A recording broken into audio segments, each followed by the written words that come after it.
Itulah wartawan yang kami dari jam 9 tadi sampai jam 12.00 lebih kurang rapat bersama, dihadiri lengkap para tokoh-tokoh agama Islam dari MUI, dari Muhammadiyah, dari NU, dari Kanun Agama, dan dari Basnas Kota.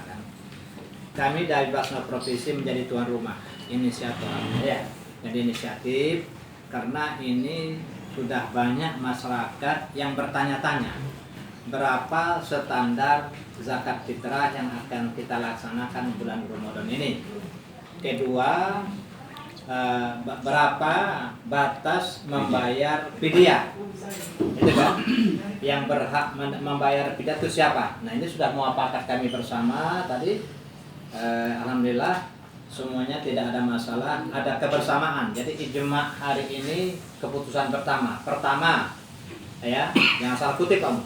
Zakat fitrah wajib dibayar oleh setiap muslim minimal ini, kalau maksimal lebih tidak apa-apa ya. Yang kurang dari sini maksudnya minimal 2,5 kilo atau diganti dengan uang minimal sebesar 25.000. Kalau nak bayar 100 boleh, minimal baik tadi kan, atau sesuai dengan harga kualitas beras yang dikonsumsi sehari-hari. 8 asnaf dan diutamakan kepada fakir dan miskin dapat penyalurannya zakat. Ketiga, dianjurkan menyalurkan zakat mal dan zakat fitrah melalui lembaga resmi Basnas, lembaga amil zakat nasional atau lembaga amil zakat, atau melalui unit pengumpul zakat atau UPZ di masjid. Ada harapan sembuh, dia bayar fidyah baik, tidak perlu puasa lagi. Demikian juga orang tua atau yang sudah uzur, kalau dia puasa tambah sakit, tidak perlu dia puasa, wajib bayar fidyah saja.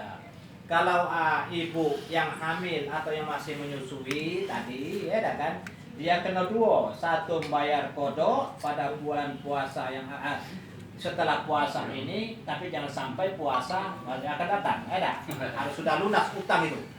Yang keduanya membayar fidyah. Itu jadi wartawan-wartawan yang merasa perempuan itu masih benar. Orang sakit tidak ada harapan sembuh. Kedua, orang tua atau uzur. Sementara orang yang wajib membayar fidyah dan wajib qada adalah ibu hamil atau ibu menyusui yang khawatir akan kesehatan anaknya. Jelas kan?